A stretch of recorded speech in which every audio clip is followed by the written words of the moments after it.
سر جھکانے سے نمازیں ادا نہیں ہوتیں، دل جھکانا پڑتا ہے عبادت کے لیے۔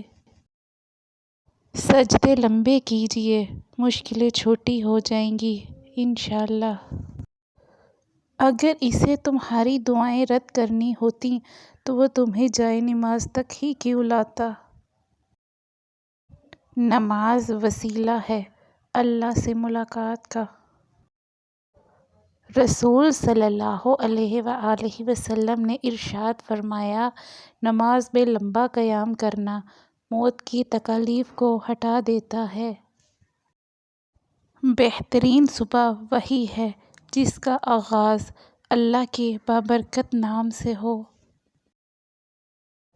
جس نے نماز کو تھام لیا، اس نے کامیابی کو تھام لیا۔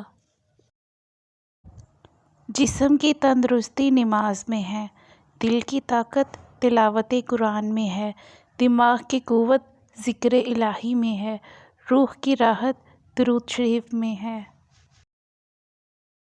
وضو سے شکل، قرآن سے عقل اور نماز سے نسل پاک ہوتی ہے۔ نماز مٹی کے انسان کو سونا بنا دیتی ہے۔ جب قرآن اور نماز ہمارے معمول کا حصہ بن جائیں تو خوشیاں اور سکون ہماری زندگی کا معمول بن جاتی ہیں۔ اللہ کے ڈر سے ایک گناہ چھوڑنا لاکھ تہجد اور نوافل سے بہتر ہے۔ رسول اللہ صلی اللہ علیہ وآلہ وسلم نے ارشاد فرمایا، جس نے جان لیا کہ نماز لازمی حق ہے اور پھر اسے ادا بھی کیا تو وہ جنت میں داخل ہوگا۔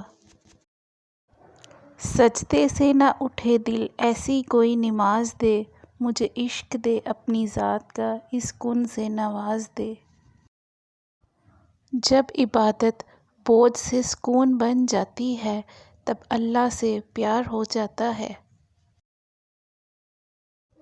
پتہ ہے محبت کیا ہے؟ سردیوں میں ٹھنڈے پانی سے وضو کرنا۔ بے سکونی بڑھ جائے تو عبادت کا وقت بڑھا دو اور اللہ سے بات کرو اور اپنے دکھ کا مداوع اسی سے مانگو، وہی رحیم و کریم ہے۔ بے شک نماز بہت بہترین ساتھی ہے، زمین سے قبر تک، قبر سے حشر تک، حشر سے جنت تک۔